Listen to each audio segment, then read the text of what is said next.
Sana. But isn't that a reality? That even politically, they are way behind.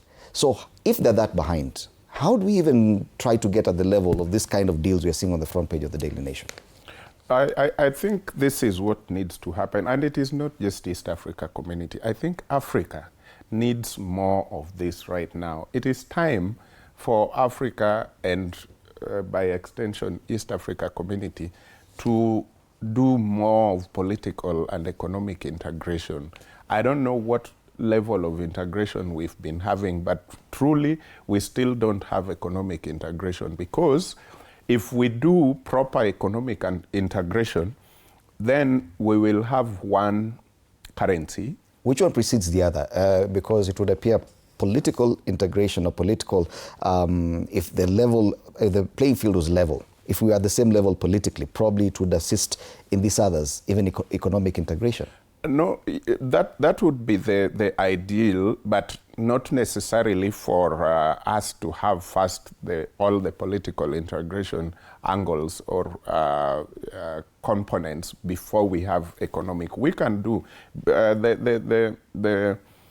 the European Union focused more on economic integration, because once they did away with passports that are separate. Yes, you can have your passport for this particular country, but once we know this country belongs to this Jumuiya, then you can easily move around doing business. So they are breaking the boundaries and the borders, which looks political, but it is for the economic aspect to happen. Because if my brother here wants to bring goods from Rwanda or bring goods from Congo, then you don't have to worry about the customs, what. Right now, there are some of my colleagues and I doing something with the UNIMIS to South Sudan. You can see what happens within the borders from Malaba to Nimule and all the way to South Sudan and back.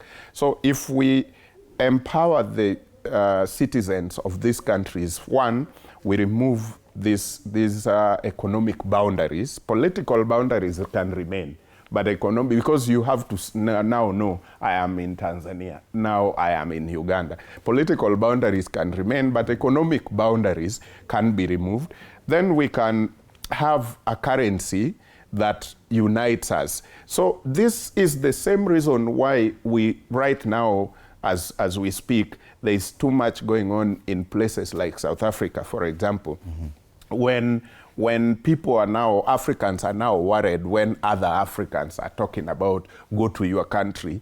And here we are supposed to be Africans. When we go outside, we cross the oceans and seas, the other people think we are Africans. We are all supposed to go to Africa. Then when you go to South Africa, the South Africans think you should go to your country. Then you get lost somewhere. So this is also happening in a Jumuiya Ndogo like ours. So when we deal with the economic boundaries where Fred can work and do business easily in Uganda, Tanzania, without all this, then we will be able to now see those political angles and start reasoning. Because right now, you and I and him can easily walk out here and say, we will not allow the government of William Ruto to do 1, 2, 3, 4. That is not what Kenya is. But trust me, brothers, it is not the same as Tanzanians. Even when they feel like this is so bad, they feel like they are helpless. Sometimes, what can we do? There's nothing we can do. But if we were to be in the same space, they are here, we are there, we are doing this together, they will see how possible these things are. And then we can move together. So right now it becomes a bit of a challenge. Most of them actually see what happens in Kenya. They admire, but they feel like in Tanzania, that cannot. Because we cannot take it for granted that President William Ruto got the privilege of addressing Parliament in Tanzania. It's something huge. And it points towards the desire to go into that direction. But there's a socio-political aspect of it, before we even come to economics, that probably needs to be in tandem.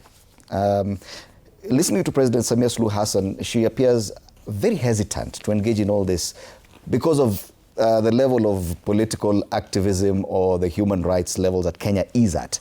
Don't you think that probably that's where we should start, that social political parity should be something common across the East African region, so that these other things can work? They feel that Kenyans are way ahead. If a Kenyan crosses the border, it becomes a problem even politically or even economically for those people. I need to tell you that I do not even know why we are restarting something that was started long ago by Kibaki.